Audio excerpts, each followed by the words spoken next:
The Amityville haunting. It was supposed to be their dream home, a fresh start, a new beginning. But the moment they stepped inside, something was wrong. Shadows moved where they shouldn't. Voices whispered from empty rooms. And the walls bled. The Amityville house wasn't just haunted, it was cursed. Before the hauntings, there was horror. On the night of November 13th, 1974, the quiet town of Amityville, New York, became the site of an unspeakable crime. Inside the house at 112 Ocean Avenue, 23-year-old Ronald DeFeo Jr. took a rifle and slaughtered his entire family, his parents, his two younger brothers, and his two sisters, all as they slept in their beds. There were no signs of a struggle. No one had moved or even woken up. One by one, he shot them in cold blood. When asked why he did it, he claimed to have heard voices, deep, inhuman whispers that told him to kill.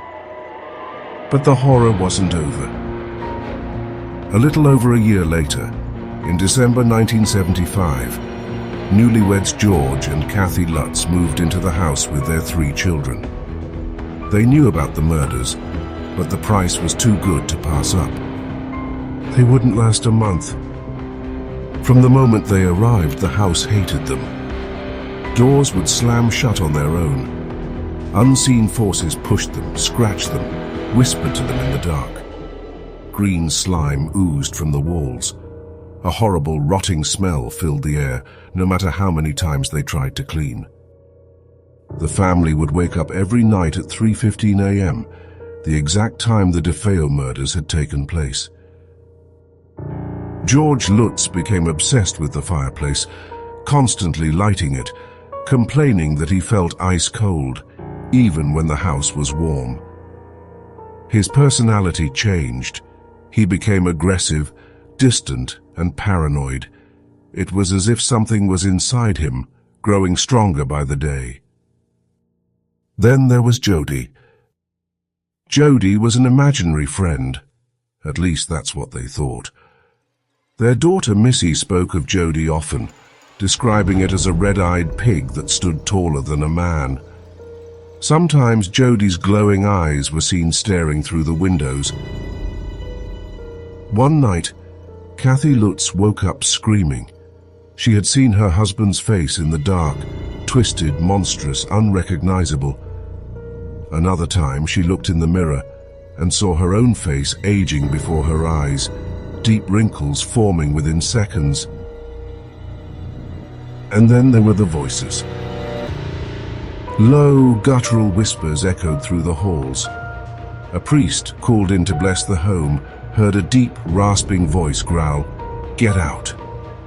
He ran and refused to ever return. The final straw came when George Lutz woke up in the middle of the night to find his wife levitating above their bed. They fled the house the next day, leaving everything behind. Since then, 112 Ocean Avenue has remained one of the most infamous haunted houses in history.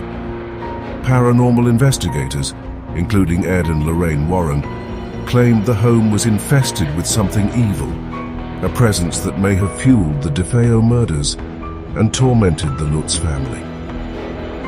Skeptics argue that the haunting was a hoax, that the Lutzes made up the story for money and fame.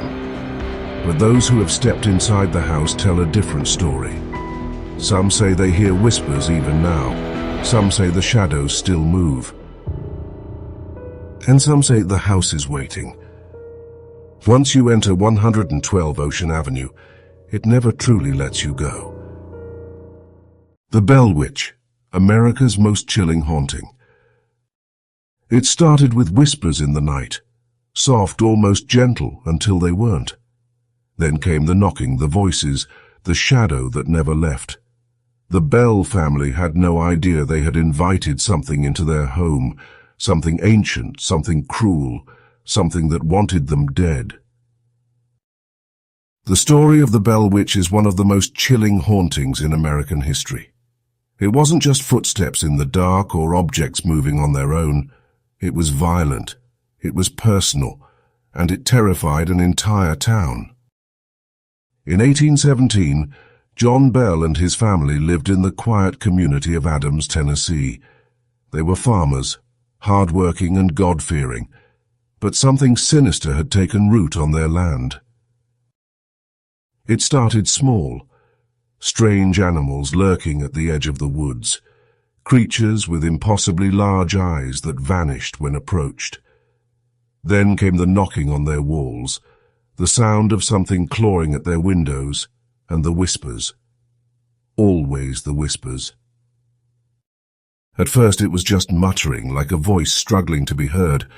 Then it grew louder, more distinct, a woman's voice taunting them, laughing at their fear. And then the attacks began. John Bell's youngest daughter, Betsy, was the first target.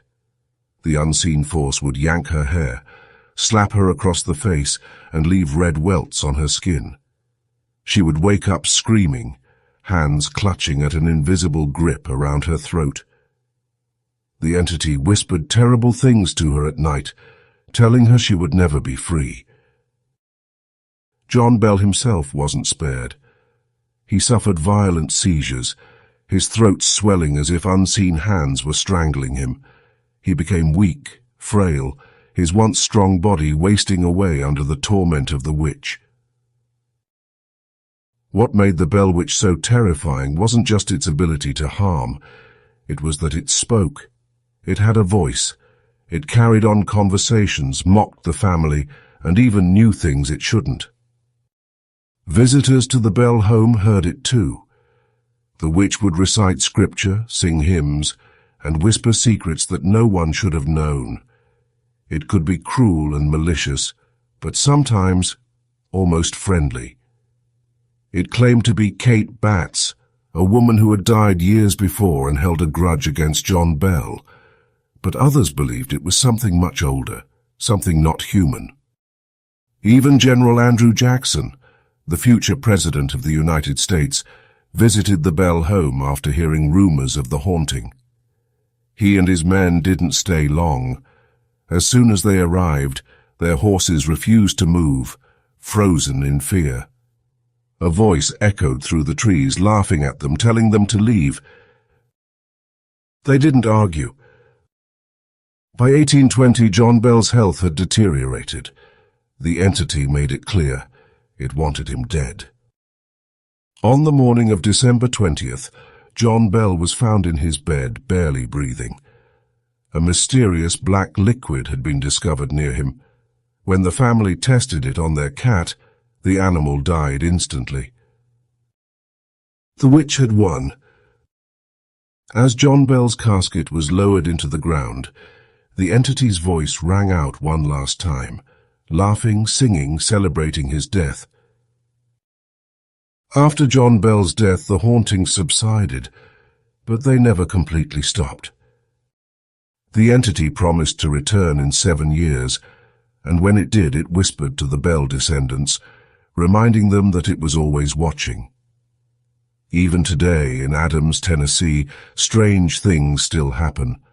Visitors report hearing whispers in the dark, feeling an invisible presence brush against them, and sometimes, if they listen closely, they hear the laughter. Some ghosts haunt a place, but the Bell Witch, she haunts a family. And she's never truly gone.